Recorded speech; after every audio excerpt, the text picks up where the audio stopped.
जबरदस्त असा एक आपला करंट अफेअरचा प्रश्न आहे पहा, की आपल्या महाराष्ट्राच्या इतिहासामध्ये पहिल्यांदाच असं झालेलं आहे की महाराष्ट्र मंत्रिमंडळाची बैठक ही ग्रामीण भागामध्ये भरलेली आहे। मग लक्षात घ्या, खालीपैकी कोणत्या ठिकाणी महाराष्ट्रातील ग्रामीण भागामध्ये मंत्रिमंडळाची बैठक पार पडली? म्हणजे आपल्या महाराष्ट्राच्या इतिहासामध्ये पहिल्यांदाच असं घडलेलं आहे की ग्रामीण भागामध्ये मंत्रिमंडळाची बैठक पार पडली आणि मग ते कोणत्या गावामध्ये पार पडली? प्रश्न असा आहे की ग्रामीण भागामध्ये मंत्रिमंडळाची बैठक पार पडली तर ती कोणत्या गावात पडली? उत्तर आहे चोंडीला पडली। कुठं पडली? चोंडी, जे अहिल्यानगरमध्ये पुण्यश्लोक अहिल्यादेवी होळकर यांचं जन्मगाव चोंडी या गावामध्ये पहिल्यांदाच महाराष्ट्राच्या मंत्रिमंडळाची बैठक पार पडली, चोंडी अहिल्यानगरमध्ये। त्याविषयी आपण पूर्ण माहिती पाहू। लक्षात घ्या की महाराष्ट्राच्या इतिहासात पहिल्यांदाच ग्रामीण भागामध्ये मंत्रिमंडळाची विशेष बैठक अहिल्यानगर, ज्याचं पूर्वीचं नाव आधी अहमदनगर होतं, काना मात्रा वेलांटी असलेला जिल्हा अहमदनगर जिल्ह्यातील चौंडी या गावी 6 मे 2025 रोजी, लक्षात घ्या 6 मे 2025 रोजी पार पडली।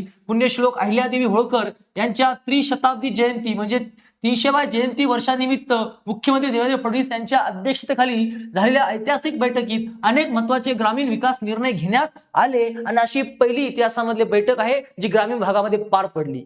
ठिकाण चौंडी, तालुका जामखेड, जिल्हा अहिल्यानगर, जे पुण्यश्लोक अहिल्यादेवी यांचं जन्मगाव आहे। विशेष बाब, गेल्या 75 वर्षाच्या इतिहासात प्रथमच मुंबई, नागपूर, छत्रपती संभाजीनगर यासारख्या मोठ्या शहराबाहेर ग्रामीण भागामध्ये मंत्रिमंडळाची बैठक झालेली आहे। महत्व, या बैठकीत सुमारे 11 महत्त्वाचे निर्णय घेण्यात आले आहेत, ज्यात ग्रामीण भागातील सुविधा आणि विकासावर भर देण्यात आलेला आहे आणि ही ग्रामीण भागामधली पहिली बैठक असल्यामुळे मंत्रिमंडळाची यावर 100% येणाऱ्या काळामध्ये परीक्षेला प्रश्न बनणार म्हणजे बनणार। लक्षात घ्या, चोंडी गाव पुण्यश्लोक अहिल्यादेवी यांचं जन्मगाव आहे, ती 300वी त्यांची जयंती असल्यामुळे त्या ठिकाणी ही बैठक घेतली होती। अशी ऐतिहासिक बैठक आहे ज्यावर येणाऱ्या काळामध्ये परीक्षेला प्रश्न विचारला जाणार। अशाच प्रकारे अजून इंटरेस्टिंग माहितीसाठी नवीन असताना चॅनलला सबस्क्राईब करून ठेवा। तोपर्यंत धन्यवाद।